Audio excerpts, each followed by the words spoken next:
mentioned, my name is Matt Just. I'm a Senior Technical Marketing Manager with the Cloud Management Business Unit. I specialize in vRealize Network Insight and vRealize Network Insight Cloud. So what I wanted to do is start off and kind of talk to you guys a little bit about the architecture of how vRealize Network Insight it functions, and how what type of consumption methods that we have, and then the rest of it is all going to be live demos. Okay, so with vRealize Network Insight, the way that the product is offered today is it is a virtual appliance-based product. So we utilize what we call two components, which is our platform, which is basically the GUI interface and so on that the end user uses to access the product and search for various constructs within the infrastructure.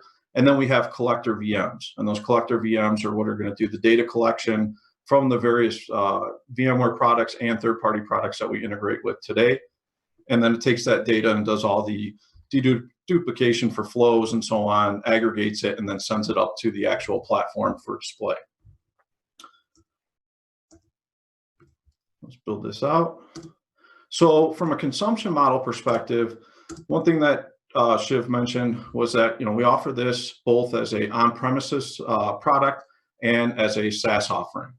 So when we run this as an on-premises product, what you're seeing here is the architecture and some of the ports that we utilize and how we actually get information.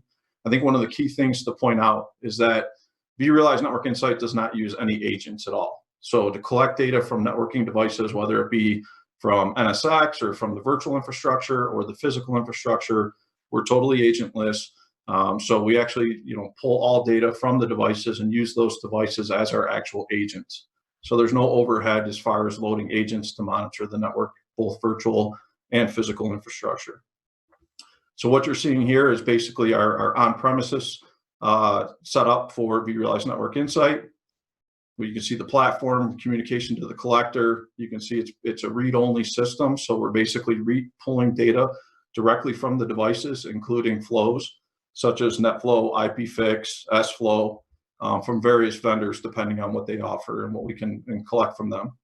Other things that we're pulling from a data perspective are going to be via API, and also you're going to see data that's coming via SSH read-only and SNMP read-only from various vendors.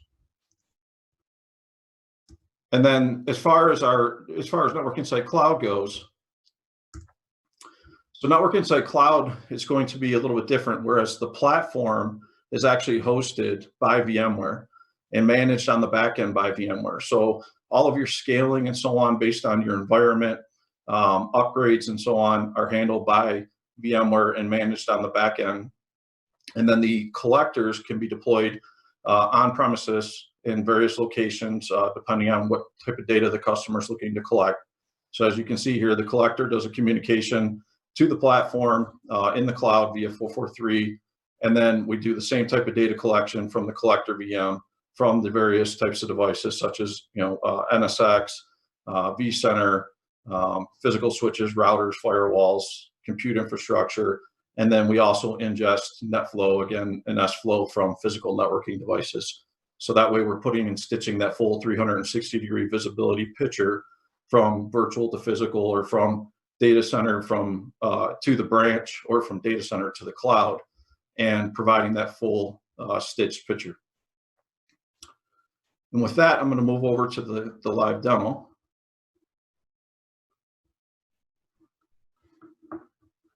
Okay, so you should be able to see the environment that I'm showing. vRealize Network Insight, you should be able to see my browser. Okay, and so when you first log into vRealize Network Insight, this is actually the interface that you're going to see. So you come in, it is browser-based, as you can see, and it is built off of a HTML5 interface. So everything is, you can move things around and customize it. So every end user that's utilizing the product, when they log in, can actually customize the type of data that they want to actually look at from a dashboard perspective. So depending on the persona, whether it's a security person, a VMware admin or a virtual admin, or a network admin, they can customize it to make it look how they want as far as the type of data they're more interested in looking at. So one of the things I want to call out is we do use an elastic search engine in the product. So similar to Google, you can come in and you can just start typing in stuff. Like if I wanted to look at something that was Cisco related, if I type in Cisco, you're going to get a bunch of first-class citizens as far as for suggestive search that you can utilize to search within the infrastructure. So you can see here, and I could just simply go in, just like I want to search for something on Google, I can come into the product and search for anything within my infrastructure, whether it's in the data center, the cloud, at the branch, depending on what I'm monitoring with the actual product.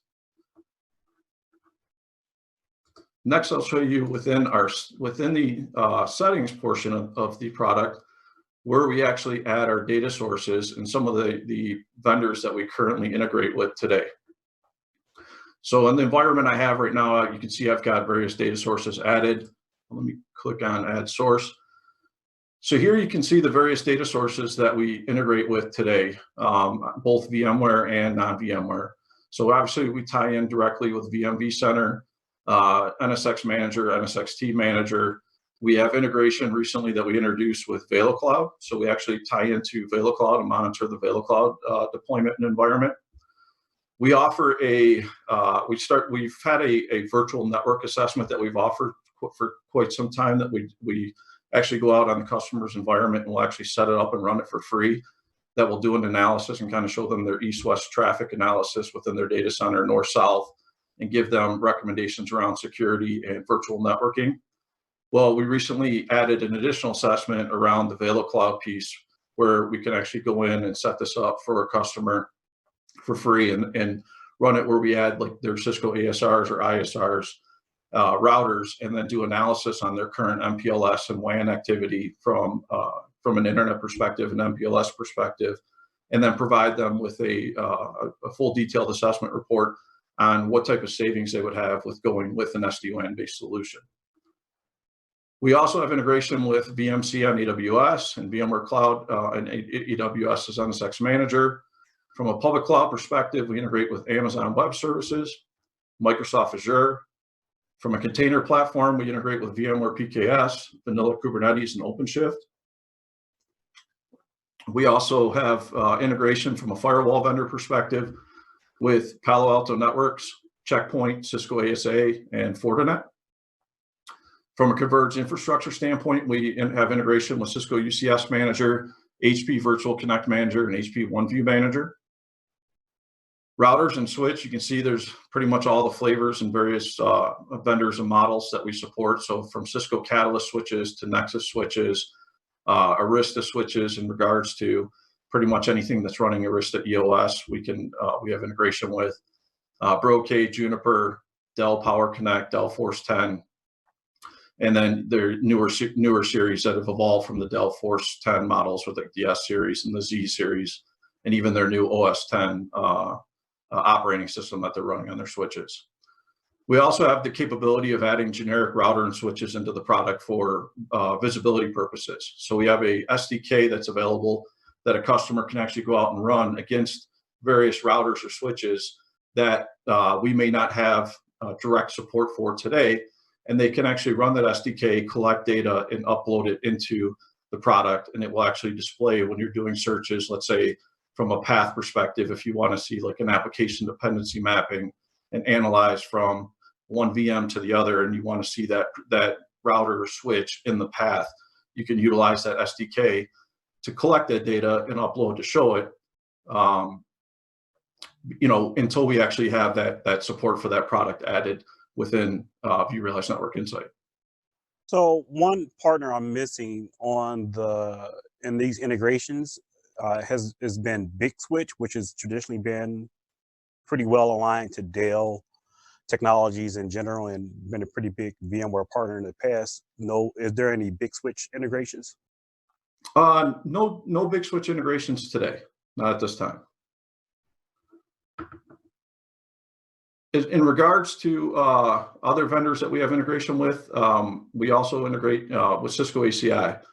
So for those of you that are not familiar with Cisco ACI, in regards to how Cisco offers up their ACI integration or how it functions with utilizing an APIC or multiple APICs in a cluster, to manage or to provide a management plane to manage the network fabric, we will integrate directly with the APIC instead of going to each individual Nexus switch in the fabric and collect data. So it's a single point of add as far as from a data source and data collection standpoint. So with Cisco ACI, we add the APIC, and then the APIC, via the APIC, we actually can learn about the entire network fabric and get all the data that we need from all of the fabric switches inside the actual deployed fabric in the data center. We also do physical flow collection. So for vendors or customers that are looking to actually ingest flows from physical networking devices, whether it be switches, firewalls, routers, F5 load balancers, an example, we have the capability of ingesting those flows and stitching them also to the virtual flows that we get from vCenter's VDS, the IP fix that we collect from the east-west and north-south traffic flows within the virtual infrastructure. And then this is actually offered as a virtual appliance also. So all of the flows are actually sent to a virtual appliance within the product that the vendor can configure their devices and forward those flows to the IP address of that virtual appliance. We also have integration with VMware Log Insight, InfoBlock, so from a DNS perspective, F5 Big IP from a load balancing perspective, and in regards to CMDB, we have direct integration today with ServiceNow. So for customers that are utilizing ServiceNow and have their applications defined in ServiceNow, we can ingest those applications in the product for monitoring via the connection that we have with the integration with ServiceNow. Okay. So let me cover, kind of a scenario from a troubleshooting perspective. If we have an end user that calls in and let's say they're experiencing, issues with an application, and in this case, this end user specifically is utilizing an application that's a video streaming training platform. And if the end user at, let's say, a branch is, trying to access that application and they start to see performance problems, the application, let's say the video's got, a lot of jitter and it keeps buffering and so on. You can come into the product from an admin perspective, and I can come in and knowing what application the end user is accessing, I can simply come in and launch into applications. And this is going to pull up a view of all the applications that I'm monitoring within my infrastructure with vRealize Network Insight. Now, what you see here is on the right, you can see a full list of all the applications that I'm monitoring within this infrastructure. We can also see the various tiers that make up, how many tiers make up that application. And then we can see how many members make up that application. So members being virtual machines, physical IPs, or Kubernetes services, if it's a hybrid type application. We're also providing a view of all the applications within the infrastructure. So this is more of an enterprise view. And what this map does is it allows us, let me just go ahead and slide this down here. So it allows us to view various things from a global application perspective. So what I'm going to do here is, one, we can come in and I can say, show me all applications that have unprotected flows. So now basically every one of these hexagons that you're seeing is representing an application that we have over here on the side. As I mouse over, you can kind of see the gradient change indicating which application is which. But each one of these is an application. And whenever we see the red shield on there with the X, that's indicating that we have unprotected flows detected within that application. So from a security perspective, this is going to provide us that insight into, hey, I want to launch into this application, do further analysis, find out what type of flows that are occurring that are not protected, let's say, by the NSX distributed firewall. So we also have the capability of looking at the shared services, applications talking to the internet. So when I click on this icon here, this is allowing me to filter out and see which one of the applications in my data center have active communication out to the internet. And I can simply click on any one of these lines and actually look at the flows coming from the application out to the internet or from the internet into the application and see all active communication that's occurring. We can also look at all applications with shared services. So any application that's sharing like Active Directory or DNS is going to light up with the green within the actual application itself. And then lastly, we have the capability of looking at applications that have problems or that we're detecting an issue. And when I talk about applications having an issue, it could be related to the VM itself. It could be related to, let's say, the virtual networking or infrastructure. It could be related to the physical networking infrastructure. So because we're encompassing and monitoring that full end-to-end visibility, that's what we're indicating. So to further, do troubleshooting within an application that has a problem, we would launch into it and actually look and see what's going on, whether it's related to the VM or to the infrastructure, both virtual and physical. Now, in this case, I'm going to launch into our Hive training application. So this would be the application that our end user would be accessing and actually having issues with. So the application dashboard brings us into a tighter view of the application. So we can see an overview of any events that might be occurring in the application. We can see all incoming traffic, how much traffic we have coming into that application, and we can see how much has changed over the last 24 hours. We're also looking at outgoing traffic distribution, so we can see that, whether in regards to total traffic and how much has changed.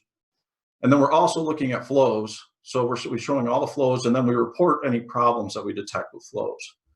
So in regards to like the 23 problems that we detect, what that is indicating is that we have flows that we are either seeing within the application that are unprotected from a security firewall perspective, or that have degraded over time.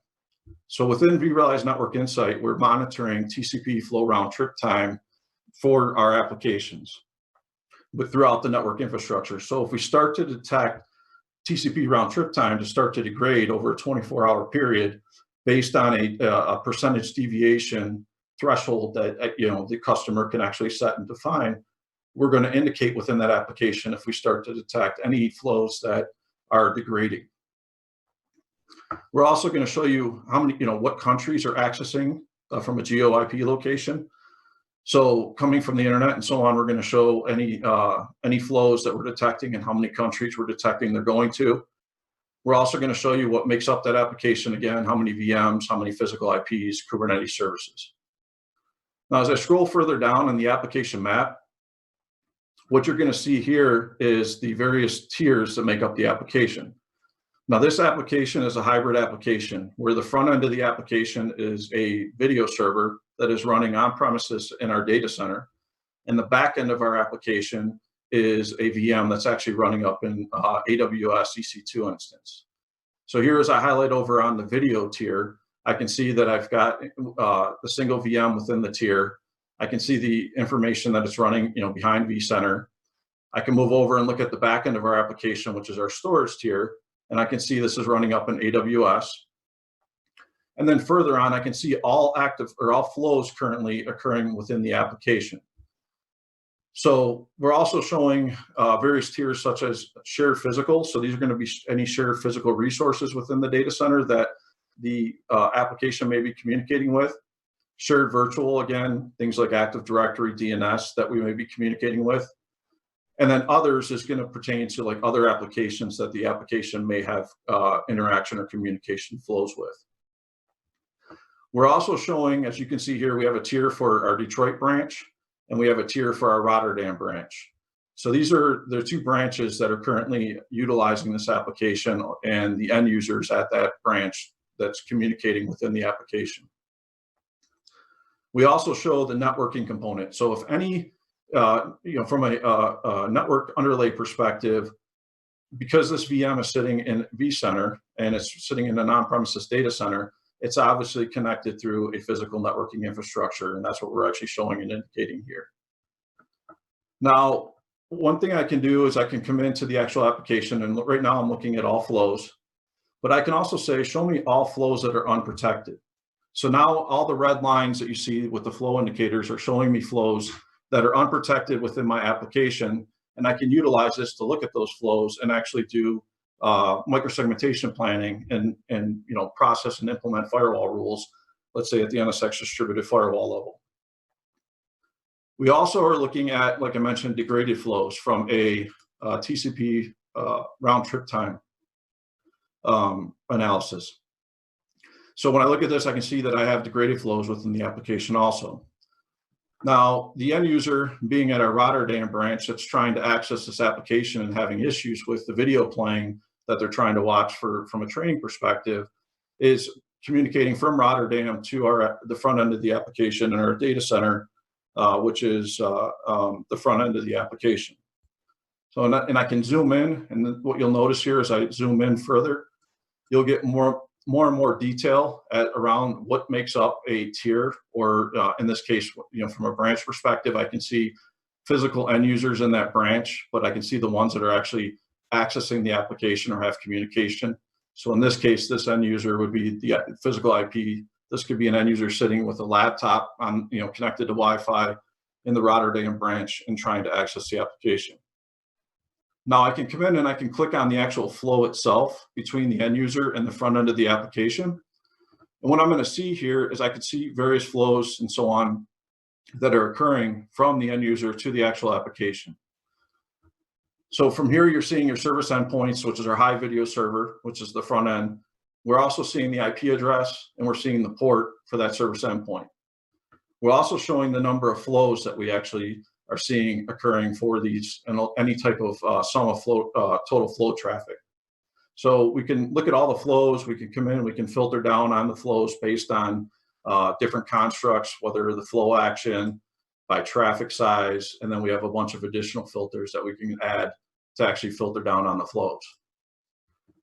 So from here, I can actually, I don't see any type of issue right now with the flow between the end user and the actual, from a degraded perspective. I'm not seeing any type of performance problems at this second with this end user accessing that. So if I actually was to close out of this, one thing I did notice, and let me zoom out on the application,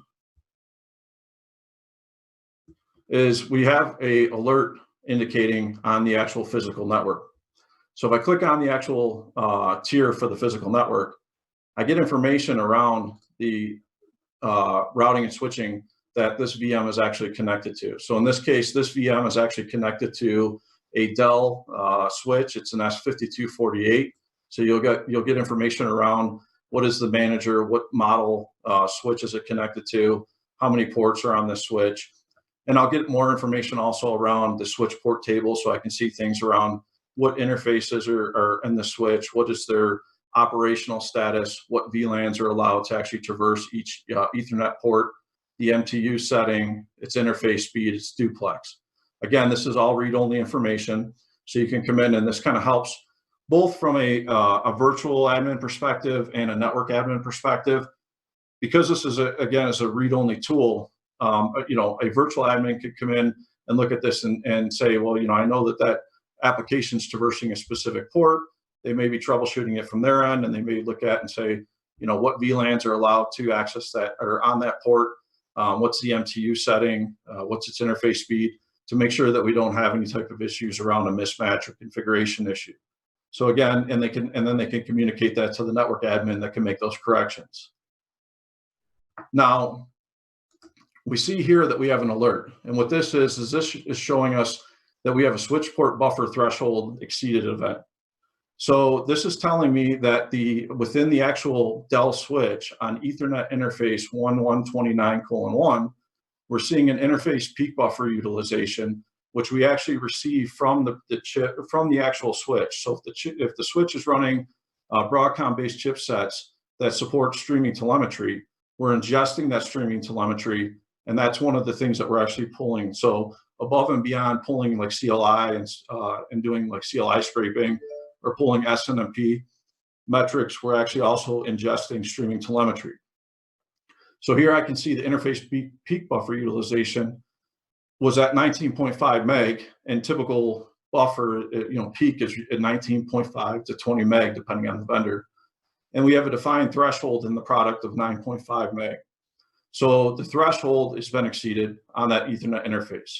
And then we also provide a recommendation, check the state and the MTU of the specified switch port. So depending on the product and the issue at hand, we're going to make various recommendations on where you should start to look to actually troubleshoot this type of an issue. Now, because I see this, I'm going to go ahead and click on the actual interface itself. And this is going to take me to the exact time, because we function as a time machine. All events and flows that we're collecting, it's like a DVR. You can basically choose a date and time so that you want to look at data, and you can scrub back and forth. So if you want to actually do kind of a side-by-side analysis of, okay, what did it look like a week ago and what does it look like today from, let's say, a VM to VM path?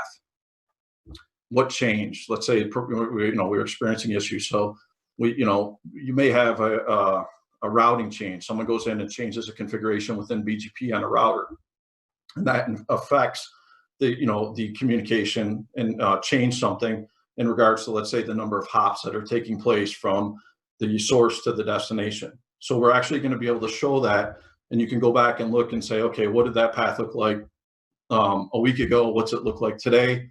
And then anything that's changed also is logged.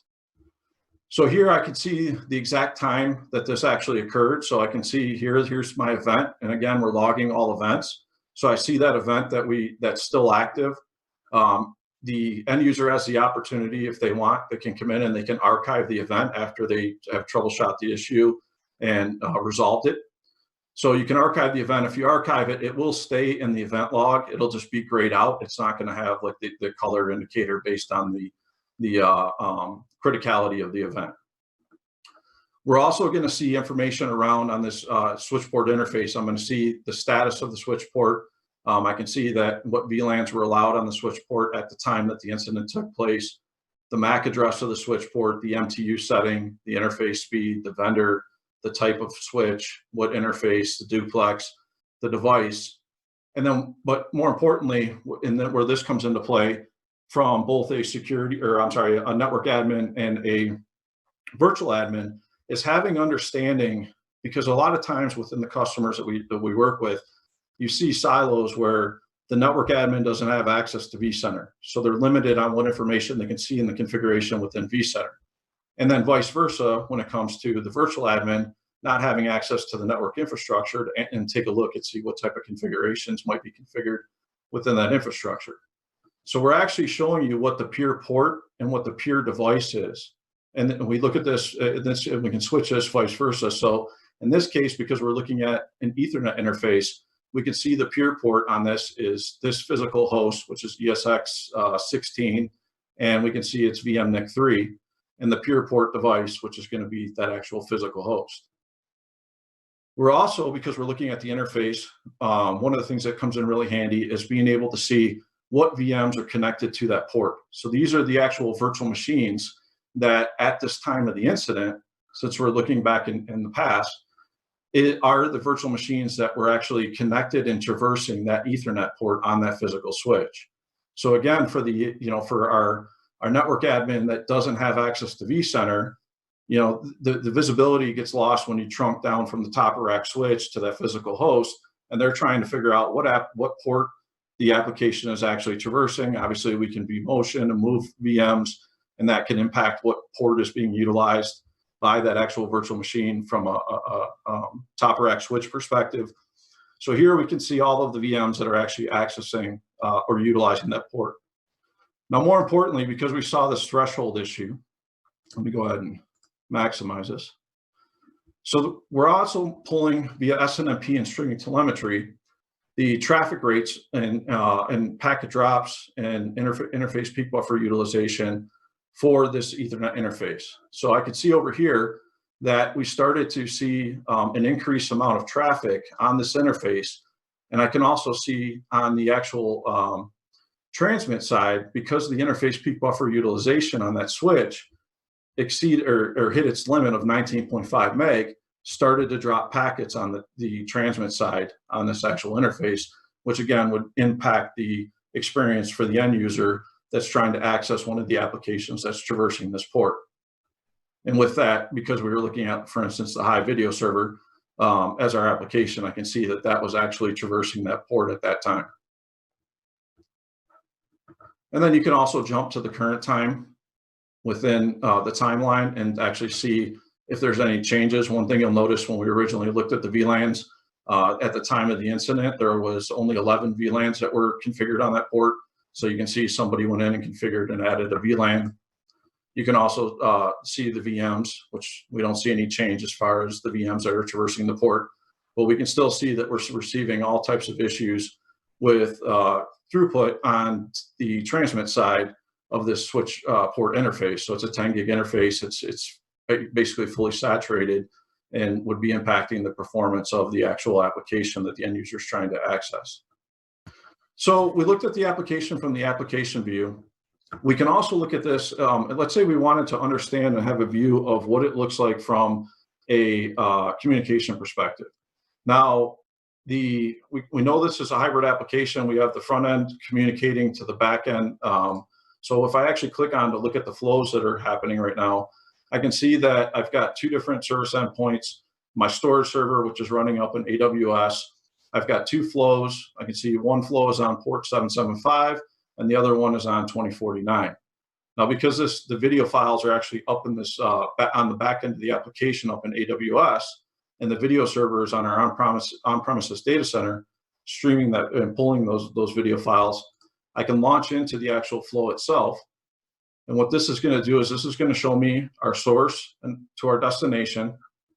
If I expand upon the actual flow record, what you're going to see is the various information that we pulled both from the physical network, the virtual network, vCenter, and all stitched together. So in here we can see that we can see our source IP, our destination IP, the destination port, the protocol.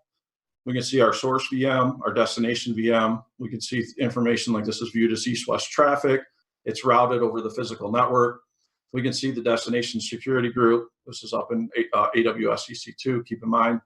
The destination IP set, the source layer 2 network. So this is going to be the VLAN that the VM is connected and traversing. You can also see things like the source cluster, the source host, and if this was like a destination host, like let's say on-premises application communicating from one host to the other, we'll show the destination also along with all the destination information. You're going to see what managers are tied to this flow from a source perspective. So we can see that we have NSX, we have our vCenter, we also have SD-WAN communication occurring on this flow. We're also showing any, from the applied firewall rule perspective, this is showing any firewall rules that are applied to this flow by the NSX distributed firewall. So we can see the NSX manager, the rule, this is just the standard default rule, allow all, and we can see the rule ID and the action. But if I actually click on the source to destination, what this is going to do is it's now going to draw out the actual path, both from a layer 3 perspective and a layer 2 perspective between our source and our destination. So we can actually see the dependency mapping and how this is actually communicating from source to destination. So I'll let this go ahead and populate.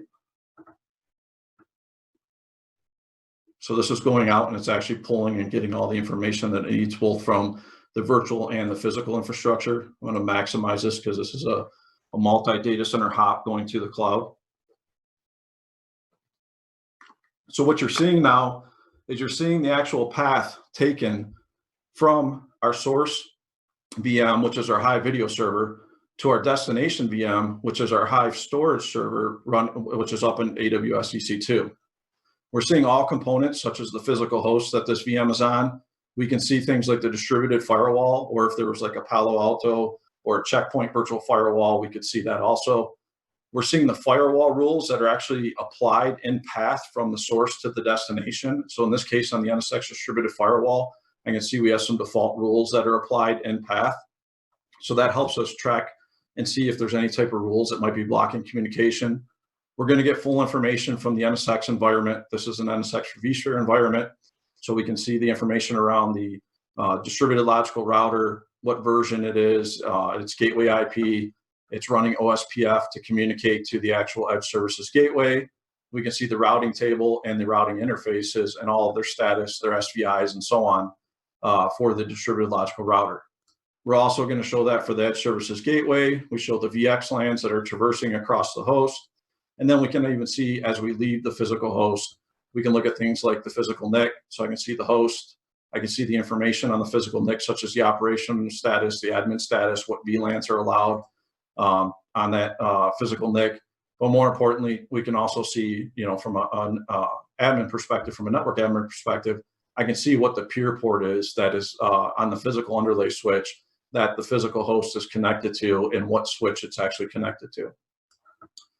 We can click on the switch itself and we can see in path. We can see all the information around the switch. So in this case, this is that Dell S5248.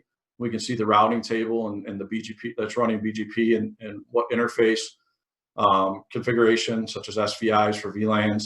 We're looking at our routing router interfaces, so we can see what networks, the operational status, the MTU, the interface speed. All of this is related to in-path traffic. And then we're actually utilizing SD-WAN, VeloCloud SD-WAN, to connect from our Washington data center to our Hillsborough data center as a hop. So I can actually see the actual edge, the VeloCloud Edge that's deployed, that's setting up the overlay tunnel. I can see all of the information about the edge in regards to its state, its active. I can see the software version, the gateways that it's utilizing, profiles, what VCO is managing it, and then any type of performance issues that it might be having. So this is actually showing that 2 hours ago, we had the video and the voice quality of experience on the edge degraded. So we can see the QoE score of 7.5 was less than the threshold of 9. So this would be an indicator that, you know, we might want to take a look at that edge and see what's going on from a performance perspective. As we arrive to our Hillsborough data center on the Hillsborough edge, then we're coming into a physical host, and we're actually utilizing NSX virtual routing to do our IPsec VPN tunnel from our data center up to our AWS EC2 instance. So I can actually click on the VPN tunnel and see my VPN tunnel session. I can see the source and the destination IPs, the gateways, and the VPN connection.